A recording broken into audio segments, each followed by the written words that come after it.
শাইখ আহমদুল্লাহ সাহেব বলেছেন আল্লাহ নাকি ভুল করেছেন, নাউযুবিল্লাহি মিন যালিকা। শাইখ আহমদুল্লাহ নবীজির দুশমন, এতে কোনো সন্দেহ নেই। তিনি রাসূল সাল্লাল্লাহু আলাইহি ওয়াসাল্লামের শান ও আজমতে কটাক্ষকর ভাষায় কথা বলে, এতে কোনো সন্দেহ নেই। এবং তিনি ইহুদিদের ডলার পেয়ে তিনি রাসূল সাল্লাল্লাহু আলাইহি ওয়াসাল্লামের শান ও আজমতের বিপক্ষে, আহলে সুন্নাত ওয়াল জামাতের বিপক্ষে, জান্নাতি দলের বিপক্ষে তিনি কথা বলেন, এতে কোনো সন্দেহ নেই। কেন এই কথাগুলো বললাম আজকের এই ভিডিওটি দেখলে বুঝতে পারবেন, তাই না টেনে সম্পূর্ণ ভিডিওটি দেখতে থাকুন। আসসালামু আলাইকুম ওয়া রাহমাতুল্লাহি ওয়া বারাকাতুহু। সুপ্রিয় দর্শক ও শ্রোতা মণ্ডলী, সম্প্রতি ইতিমধ্যে আপনারা কিছুদিন ধরে ফেসবুক, ইউটিউব, সোশ্যাল মিডিয়ায় শাইখ আহমদুল্লাহ সাহেবের একটি ভিডিওতে আপনারা দেখতে পেয়েছেন, যে ভিডিওতে তিনি বলেছেন মোহাম্মদ নামের আগে মোহাম্মদ সাল্লাল্লাহু আলাইহি ওয়াসাল্লাম নামটি লেখা যাবে না।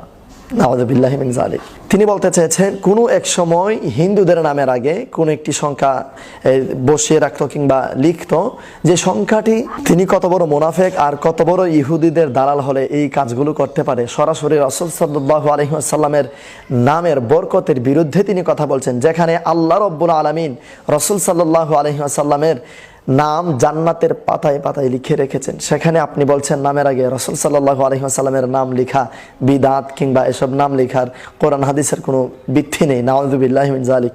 দর্শক শ্রোতা মণ্ডলী, আগে তার কথাগুলো আমরা শুনি, এরপর আমি বিস্তারিত আপনাদেরকে বোঝানোর চেষ্টা করব। বিস্তারিত দেখুন স্ক্রিন রিপোর্টে। এই যে নামের শুরুতে মুহাম্মদ আমাদের রাখা হয়, আপনারা অনেকে জানেন এটা একটা ইতিহাস আছে। এক সময় হিন্দু মুসলমান মিক্স ছিল, সবাই নামের শুরুতে শ্রী লাগাইতো। শ্রী মানে সুন্দর, ভালো, এরকম কিছু।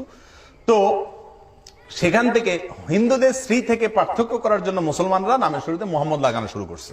এটা একটা সময় যখন সমস্যা ছিল তখন এটা হয়েছিল, দরকার ছিল, কিন্তু এখন আর এটার দরকার নাই। এই জন্য নামের শুরুতে মুহাম্মদ সাল্লাল্লাহু আলাইহি ওয়াসাল্লামের নাম যুক্ত করলে সেটা কোনো বরকতময় হবে অথবা সেটা কোনো সুন্নাহসম্মত হবে, এরকম কোনো কথা নাই। আমরা কোনো সাহাবীদেরকে দেখি না এরকম করছেন। যার কারণে নাম যদি রাখতে চান, কারণ রাসূলের মুহাব্বতে ছেলের নাম মুহাম্মদ রাখবেন, শুধু মুহাম্মদ রাখবেন, বাস।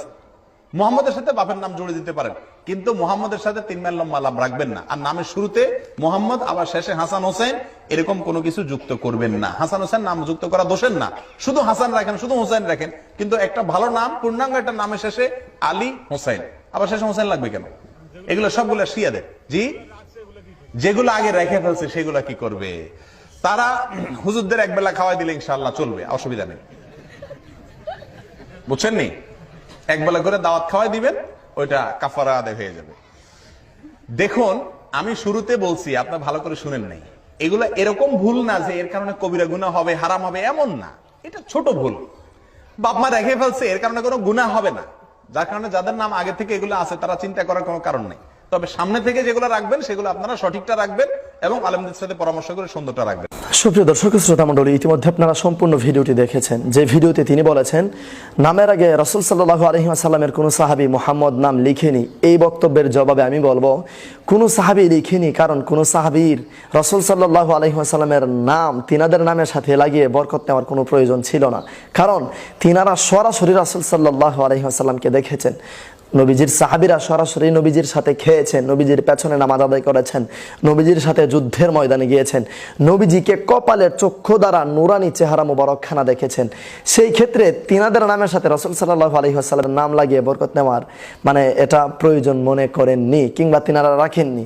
প্রয়োজন মনে করেননি এটা বললে মানে আমার অন্তরে আঘাত লাগে, কিন্তু তিনারা মনে করেননি কিংবা তিনারা রাখেননি, কারণ তিনারা সরাসরি রহমত দেখেছেন, মানে রহমতের আলমকে সরাসরি দেখেছেন। সেই ক্ষেত্রে রহমতের আলমের নাম নিয়ে কি করবে? তিনারা সরাসরি রহমতই পেয়ে যাচ্ছে। দ্বিতীয়ত হচ্ছে আহমদুল্লাহ সাহেব বলেছেন নামের শুরুতে কিংবা নামের সাথে হাসান হোসাইন এসব লেখা যাবে না, এসব শিয়াদের কাণ্ড। নাউযুবিল্লাহি মিন যালিক। জান্নাতের যুবকদের সর্দার হচ্ছে ইমাম হোসেন রাদিয়াল্লাহু তাআলা আনহু, এবং জান্নাতের যুবকদের সর্দার হচ্ছে ইমাম হাসান রাদিয়াল্লাহু তাআলা আনহু। তিনারা হচ্ছেন জান্নাতের যুবকদের সর্দার। আর জান্নাতি যে সকল পুরুষরা সবাই যুবক হয়ে জান্নাতে প্রবেশ করবে, কেউ বৃদ্ধ হয়ে জান্নাতে প্রবেশ করবে না। অতএব সকল জান্নাতি পুরুষদের সর্দার হচ্ছে ইমাম হাসান হোসেন রাদিয়াল্লাহু তাআলা আনহু। তো তিনাদের নাম যদি মুসলমানদের নামের সাথে আগে পেছনে লাগানো হয়, এতে করে শিয়াদেরকে ফলো করা, নাউযুবিল্লাহি মিন যালিক। আপনারা বুঝতে পেরেছেন আহমদুল্লাহ সাহেব ইহুদিদের ডলার খেয়েছেন, এবং তিনি রাসূল সাল্লাল্লাহু আলাইহি ওয়াসাল্লামের শান ও আজমতের কটাক্ষকর ভাষায় কথা বলে এবং জান্নাতের সর্দারদের বিরুদ্ধে তিনি কথা বলেছেন। আরে কিয়ামতের কঠিন ময়দানে যখন ধরেন আহমদুল্লাহ সাহেব জান্নাতে যাওয়ার একটা সুযোগ পেয়েছে কিংবা জান্নাতের দরজায় যাওয়ার সুযোগ পেয়েছে, তখন ইমাম হাসান হুসাইন রাদিয়াল্লাহু তাআলা আনহু যখন জান্নাতের ভেতরে সরদারি করবেন, তিনারা যখন সরদার হবেন, তখন আহমদুল্লাহ সাহেব কোথায় থাকবেন? তখন বলতে পারবেন, আহমদুল্লাহ সাহেব, যে দুনিয়াতে আপনাদের নাম রাখার জন্য আমি নিষেধ করেছিলাম যেন এসব কেউ না রাখে, এই আপনার কি এই চেহারা থাকবে, মুখ থাকবে জান্নাতের সরদারদের সামনে দাঁড়ানোর মতো? থাকবে না। অতএব বলবো, এই সব ধরনের কথাবার্তা বলে জাতিকে ধোঁকা দেওয়া বন্ধ করেন। ইহুদিদের ডলার পেয়ে আপনি আসুন্নাহ ফাউন্ডেশন গড়েন, এতে কোনো অসুবিধে নেই। আপনি মুসলমানদেরকে ইমান ধ্বংস করবেন না, ইমান নষ্ট করবেন না। দর্শক শ্রোতা মণ্ডলী, আহমদুল্লাহ সাহেবের এই বক্তব্যে আমরা বুঝতে পারি তিনি সরাসরি রাসূল সাল্লাল্লাহু আলাইহি ওয়াসাল্লামের নামের বিরোধিতা করছেন। কারণ যেখানে আল্লাহ রাব্বুল আলামিন নিজে বলেছেন, উল ইন কুনতুম তুহিব্বুনাল্লাহ ফাত্তাবিউনি ইউহিব্বুকুমুল্লাহু ওয়া ইয়াগফির লাকুম যুনুবাকুম, এই আয়াতে আল্লাহ রাব্বুল ইজ্জত বলছেন, আগে আমার হাবিবকে ভালোবাসো, আমার হাবিবের গোলামি করো, এরপর আমার গোলামি করো। আগে আমার হাবিবকে ভালোবাসো, হাবিবের মহব্বত অন্তরে নাও, এরপর আমার মহব্বত অন্তরে নাও। যদি আমার হাবিব তোমার প্রতি রাজি খুশি থাকে, তখনই আমি আল্লাহ তোমার প্রতি রাজি আর খুশি থাকবো। সাহাবীরা জিজ্ঞেস করলেন, ইয়া রাসূলুল্লাহ, আমাদের ইচ্ছে হয় আল্লাহকে যেন আমরা ভালোবাসি, আপনি নবীকে ভালোবাসার পরেও যেন আমরা আল্লাহকে ভালোবাসি। তখন আল্লাহ রাব্বুল আলামিন এই আয়াতে কারিমা নাজিল করে জিবরাইল আলাইহিস সালাতু ওয়াস সালামের মাধ্যমে আল্লাহর হাবিবের কাছে এই আয়াতে মুবারকখানা নাজিল করে পাঠিয়েছেন। হাবিব, আপনি সাহাবীদের প্রশ্নের জবাব দিন, উল ইন কুনতুম তুহিব্বুনাল্লাহ ফাত্তাবিউনি ইউহিব্বুকুমুল্লাহু ওয়া ইয়াগফির লাকুম যুনুবাকুম। সাহাবীরা, তোমরা যদি আল্লাহকে ভালোবাসতে চাও, তাহলে আমি নবীকে ভালোবাসো, আর আমি নবীকে ভালোবাসলে আল্লাহর ভালোবাসা হয়ে যাবে। সুবহানাল্লাহি ওয়া বিহামদিহি সুবহানাল্লাহিল আযীম। যেখানে আল্লাহ রাব্বুল আলামিন জান্নাতের ভেতরে রাসূলের নাম লিখেছেন মুহাম্মদ সাল্লাল্লাহু আলাইহি ওয়াসাল্লাম, মুহাম্মাদুর রাসূলুল্লাহ, লা ইলাহা ইল্লাল্লাহু মুহাম্মাদুর রাসূলুল্লাহ। যেখানে আল্লাহ রাব্বুল আলামিন জান্নাতের প্রত্যেকটা বৃক্ষের পাতায় পাতায় নবীজির নাম লিখেছেন। যেখানে আল্লাহ রাব্বুল আলামিন আল্লাহর আরশে আজিমের দরজার মধ্যে আল্লাহ রাসূলের নাম লিখেছেন, মুহাম্মদ নাম লিখেছেন।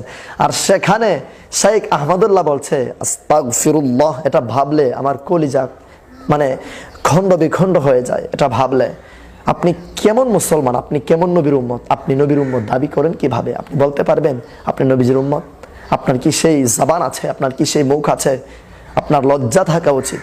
আপনি ইহুদিদের ডলার পেয়ে আসুন্নাহ ফাউন্ডেশন গড়ে আপনি ইমানদারদের ইমান ধ্বংস করে দিচ্ছেন।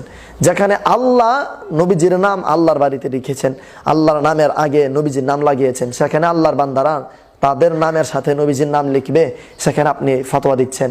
এটা শিয়াদের কর্মকাণ্ড এবং এটা কুসংস্কার। আপনি বলেছেন হারাম না এবং গুনার কাজ না, কিন্তু এটা ভুল। নাউযু বিল্লাহি মিন যালিক। তার মানে কি আল্লাহ ভুল করেছেন? আল্লাহ কি ভুল করেছেন? আস্তাগফিরুল্লাহ, নাউযু বিল্লাহ, সুম্মা নাউযু বিল্লাহ। দর্শক শ্রোতা মণ্ডলী, আশা করছি আপনারা সকলে বুঝতে পেরেছেন। এই সব ধরনের শাইখকে আপনারা সবসময় বয়কট করুন। দালালি নয়, দলিল খুঁজবেন, রাসূলের মহব্বত খুঁজবেন, দালালি নয়। নিজের মন দিয়ে, ব্রেন দিয়ে ভাবুন। আশা করছি বুঝতে পেরেছেন। আজকের এই ভিডিওটি বেশি পরিমাণে লাইক, কমেন্ট, শেয়ার করে সারা বিশ্বে ছড়িয়ে দিন।